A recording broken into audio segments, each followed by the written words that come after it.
स्वागत करते हैं आपका एसएसटी वर्ड में। तो आज हम पढ़ने जा रहे हैं कि पीजेंट्स ग्रुप, जो कंट्री साइड के पीजेंट्स ग्रुप से हमारे, उन्होंने नॉन कॉपरेशन मूवमेंट के लिए कैसे रिस्पॉन्ड किया।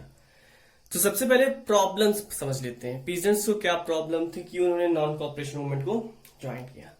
तो पहली प्रॉब्लम देखते हैं, तालुकदार और जमींदार। जितने भी तालुकदार या जमींदार थे वो हाई टैक्स की डिमांड करते थे। हाई टैक्स ही नहीं, काफी सारे टाइप्स के रेंट लेते थे।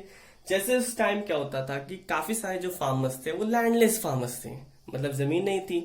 अगर जमीन नहीं है तो किसी और की जमीन पे काम करते थे, तो वो जमीन वो रेंट बेसिस पे जमींदार, बड़े जमींदार या फिर तालुकदार से लेते थे। तो जो रेंट था वो काफी ज्यादा था, जिससे उनको प्रॉफिट बहुत कम हो रहा था और लाइफ सर्वाइवल उनका डिफिकल्ट हो रहा था।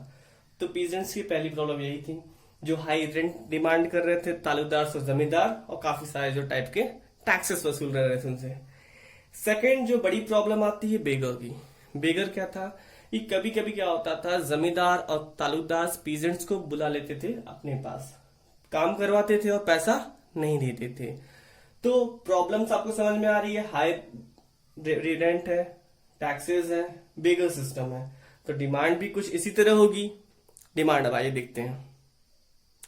तो पहली हमारी डिमांड है रिडक्शन ऑफ रेवेन्यू, क्योंकि हमने पढ़ा उनका कि रेवेन्यू से ही पहले उनकी प्रॉब्लम भी क्रिएट होती है। तो डिमांड भी उनकी उसी तरह है, रिडक्शन ऑफ रेवेन्यू। बेगर से दिक्कत थी, बिना पैसों के जो काम कर रहे थे उससे दिक्कत थी। इन्होंने कहा बेगर को एबॉलिश करिए। सेकेंड, पीजेंट्स का ये मानना था कि लैंड सही ढंग से डिस्ट्रीब्यूट नहीं की गई है, इसलिए हमारे पास जमीनें नहीं है और जमींदार के पास बहुत ज्यादा जमीन है। तो इन्होंने कहा जमीनों का आप वापस से डिस्ट्रीब्यूट करिए। तो इनकी थर्ड डिमांड रही रिडिस्ट्रीब्यूशन ऑफ लैंड। फोर्थ, इन्होंने कहा जो ऑपरेसिव, जो क्रूर कह सकते हैं, जो एक तरह से एक एक्सप्लॉइटेड ओपिनियन रखने वाला, तो जो क्रूर तरीके का लैंडलॉर्ड होता है उस पर इन्होंने सोशल बायकॉट करना स्टार्ट कर दिया। इन्होंने कहा हमें भी हमारी राइट्स के साथ रहना चाहिए, ऐसा नहीं कोई ऑपरेसिव हो जाए हमें एक्सप्लॉइट करना स्टार्ट कर दे। इस तरह की इनकी डिमांड थी। अब पीजेंट ग्रुप जो जमींदार थे, तालुकदार थे, वो इनकी डिमांड तो सुनने वाले नहीं है। जब डिमांड नहीं सुनेंगे तो प्रोटेस्ट होगा। प्रोटेस्ट किस टाइप्स का आगे देखते हैं पॉइंट्स में। तो पहला जो प्रोटेस्ट करने का तरीका आता है पीजेंट्स ग्रुप का, कि उन्होंने पूरी जो सोशल सर्विस प्रोवाइड करते थे वो अमीरों को, लैंडलॉर्ड्स को, जमींदार को, वो उन्होंने देने से मना कर दिया। किस टाइप की सर्विसेज, जैसे बार्बर की, कॉबलर्स की, वॉशरमैन की। तो पहली चीज है पीजेंट्स ग्रुप ने ये सारे सर्विसेज प्रोवाइड करना बंद कर दिए। उन्हें लगा हो सकता है डिमांड्स को लैंडलॉर्ड्स या तालुकदार एक्सेप्ट करेंगे, पर ऐसा कुछ हुआ नहीं। जब ऐसा नहीं हुआ तो उन्होंने तालुकदार पे अटैक करना स्टार्ट कर दिया। तालुकदार फिर भी नहीं सुधरे, तो इन्होंने अपनी जरूरतों को पूरा करने के लिए बाजारों को लूटना शुरू कर दिया। फिर भी नहीं सुधरे। फिर भी जब नहीं सुनते और नहीं सुधरते तो उस टाइम जवाहरलाल नेहरू इतना सारा प्रोटेस्ट देख के पहुंच जाते हैं काफी सारे रीजंस में। तो एक रीजन का नाम आता है अवध। तो अवध में क्या होता है कि जवाहरलाल नेहरू पहुंच जाते हैं। तो इन सब की जो प्रॉब्लम्स है, इसकी प्रॉब्लम्स को देखते हुए जवाहरलाल नेहरू अवध में क्या करते हैं, एक और किसान सभा बनाते हैं। तो औध किसान सभा जवाहरलाल नेहरू ने अवध के लोकल लैंडलॉर्ड बाबा रामचंद्र के साथ मिलकर बनाई है औध किसान सभा अवध में, जिससे किसान क्या है अपना प्रोटेस्ट, जो पीजेंट्स ग्रुप है अपना प्रोटेस्ट कह सकते हो लैंडलॉर्ड्स और तालुकदार के अगेंस्ट कंटिन्यू रख पाए। अब आगे देखते हैं ट्राइबल कम्युनिटी की प्रॉब्लम्स।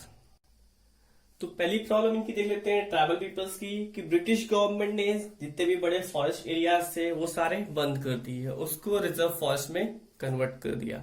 और हमको पता है कि ट्राइबल पीपल्स का जो मेन सर्वाइवल होता है या फिर उनका जो शेल्टर होता है वो फॉरेस्ट में होता है।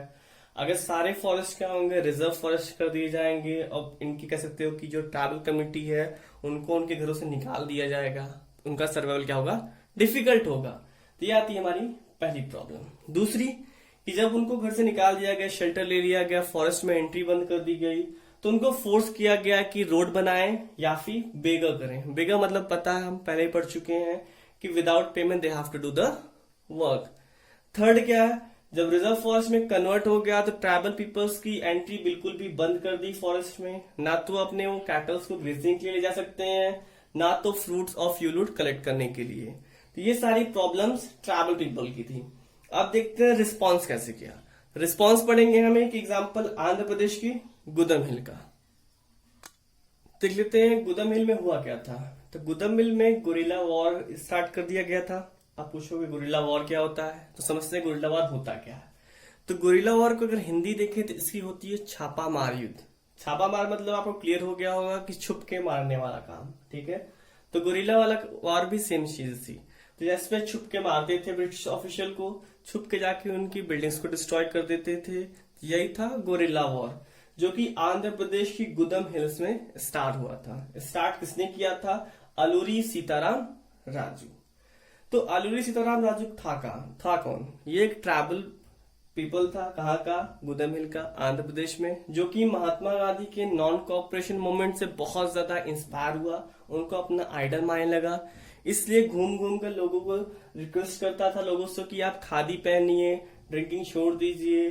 कि एनसीएम का मेन मोटिव यही था कि फॉरेन क्लोथ्स को बॉयकॉट करिए, खादी पहनिए, लिकर शॉप्स को तुरंत बंद करिए। तो सेम चीज इसने भी की, लोगों से रिक्वेस्ट की, महात्मा गांधी से इंस्पायर्ड होकर लोगों से रिक्वेस्ट किया कि that you all have to wear the khadi and you have to give up the liquor. पर ये महात्मा गांधी से एक चीज में अलग था। महात्मा गांधी का मानना था कि हमें अगर स्वराज चाहिए, we didn't have to take the help of armed forces।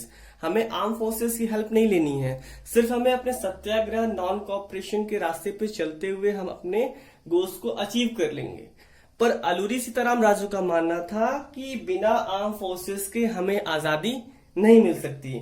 तो आर्म फोर्सेस जरूरी है, यूज करना पड़ेगा, बिना उसके कह सकते हो कि आजादी नहीं मिलेगी।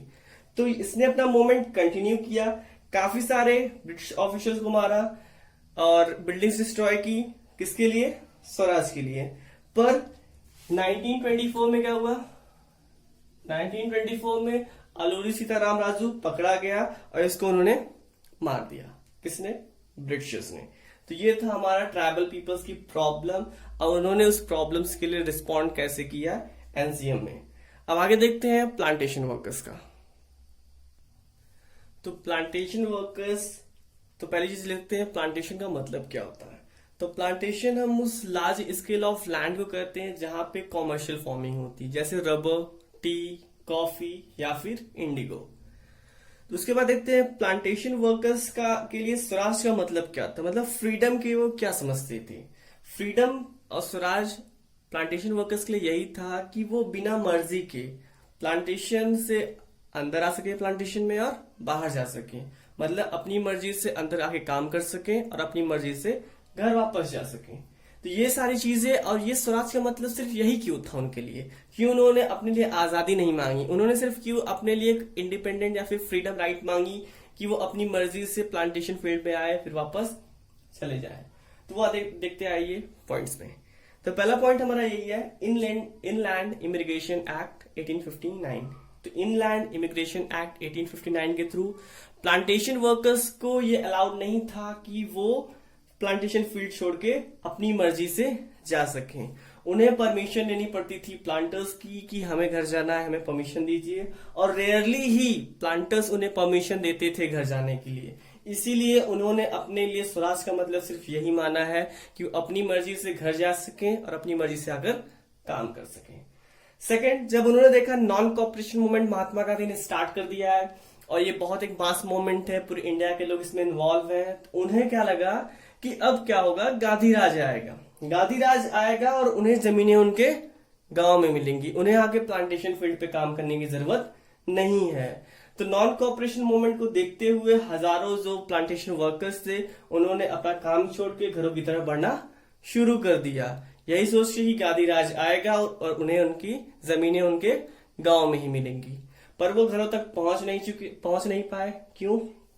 क्योंकि नॉन कॉपरेशन मूवमेंट के टाइम काफी जगह पे हमें प्रोटेस्ट देने को मिलते हैं, ट्रांसपोर्ट पूरा बंद हो चुका था, रेलवे ट्रैक्स पूरे कह सकते स्ट्राइक्स पे थे, तो एक घर पहुंच नहीं पाए और पुलिस वाले ने पकड़ के वापस से कहा लाए प्लांटेशन फील्ड पे काम करने के लिए।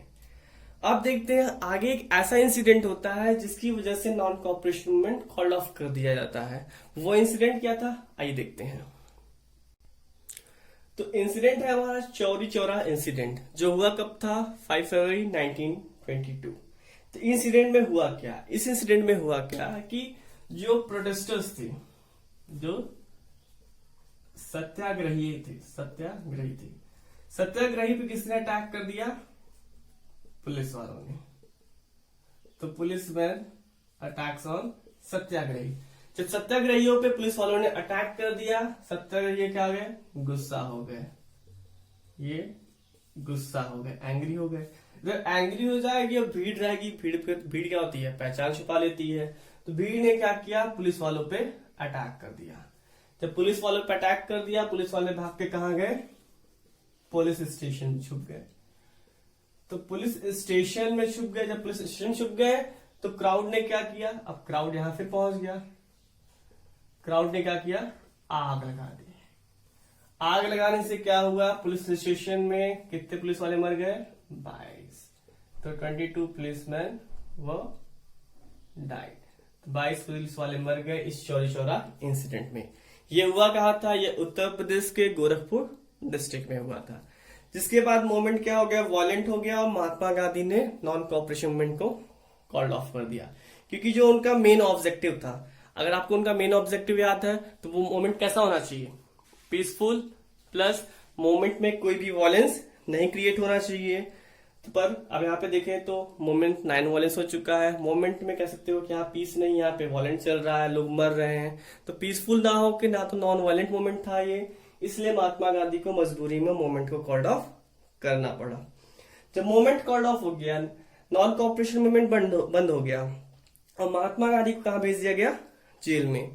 तो महात्मा गांधी जब जेल चले गए तो कांग्रेस वालों को समझ में नहीं आ रहा था अब करें क्या। तो कांग्रेस वालों ने सोचा कि हमें वापस से प्रोविंशियल इलेक्शंस में पार्टिसिपेट करना चाहिए और प्रोविंशियल काउंसिल्स के इलेक्शन में पार्टिसिपेट करके हम ब्रिटिशर्स की पॉलिसीज को अपोज कर सकते हैं। इसलिए कुछ कांग्रेस के लीडर प्रोविंशियल काउंसिल इलेक्शंस में पार्टिसिपेट करने के लिए चले गए। उसी के बाद हम देखते हैं कि मोतीलाल नेहरू और सी आर दास, मोतीलाल नेहरू और सी आर दास का एक रोल आता है हमारे यहाँ कि मोतीलाल नेहरू और सी आर दास ने क्या किया, एक पार्टी बनाई। चलिए देखते हैं पार्टी कौन सी थी। तो मोतीलाल नेहरू और सी आर दास ने स्वराज पार्टी बनाई 1923 में, जो कि वो काउंसिल इलेक्शन में पार्टिसिपेट कर सके, इंडियन मेंबर्स बढ़ सके और वो ब्रिटिश पॉलिसी को उसी में अपोज कर सके। उसी के बाद रिस्पांस देखते हैं यंग लीडर्स का। यंग लीडर्स उस टाइम थे कौन कौन, 2 थे हमारे पास, जवाहरलाल नेहरू और सुभाष चंद्र बोस। तो जवाहरलाल नेहरू और सुभाष चंद्र बोस रेडी नहीं थे मूवमेंट को कॉल्ड ऑफ करने के लिए। उनका मानना था कि हमें एक वापस से एक मास मूवमेंट करना चाहिए, क्योंकि इस टाइम लोग क्या है, तैयार लोगों के अंदर नेशनलिज्म आ चुका है। अगर हम अपने मूवमेंट को कंटिन्यू करते हैं तो हो सकता है हमें स्वराज मिल जाए, पर ऐसा कुछ हुआ नहीं।